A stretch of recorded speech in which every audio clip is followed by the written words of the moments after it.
I almost destroyed my business by taking one big swing instead of thinking about it the right way. As you're growing a business, it's so easy to get caught up in, oh, I'm just going to take this big shot, instead of using this thought process, which you're going to learn today, about how to make the right choice every single time. And it changes as the company grows. So let's dive in.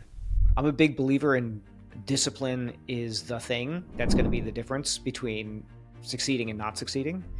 Because if you are just going to take big swings and not be thoughtful about it, how do you know that the swing is going to be a good one? You can place a big bet and put all the chips in on the table. It might work out, and you might read these business books, or you read the biography of Steve Jobs or Elon Musk, and you just think that, oh, they went all in on this. I should go all in on this. But you're reading something that is a story of someone who made it, and you're not seeing the 10,000 who did that and didn't make it.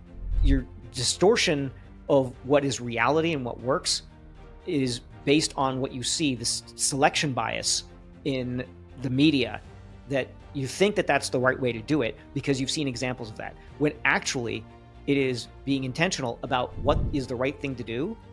And once I've figured out what is the most likely thing, the expected value is the highest. Right? I'm not going to get all mathy, but if you've ever played cards with someone who's really good at cards, which I'm not, they're always thinking, what's the expected value of this hand? Right? Am I more likely to win or less likely to win based on making this choice? And it really is the same thing here. Where is the highest likelihood of winning? And you're not going to get that by usually taking one big swing.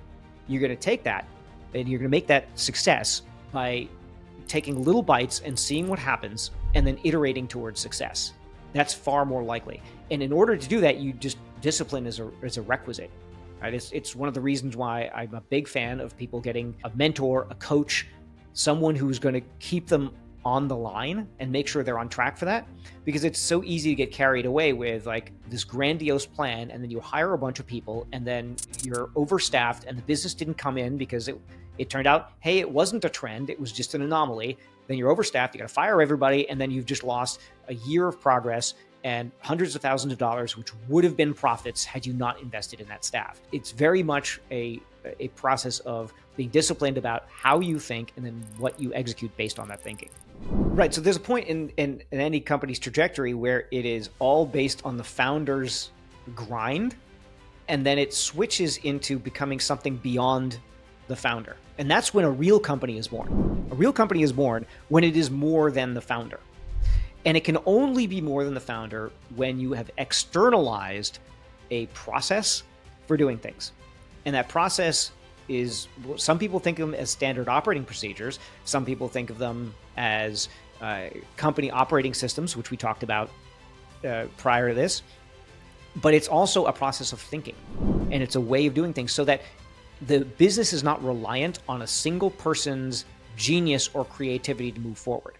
So even if you look at the genius entrepreneurs and you look at Elon Musk and all the things that he's doing, is he making every genius decision? No, he's also hiring really smart people and walks them through a thought process of how do you evaluate this opportunity? How do you know what it is? He's got his rules of how you think about things. What he's doing is he's taking pieces of his brain and he's able to install it in a company so that he doesn't have to watch over thousands of employees making thousands of micro decisions.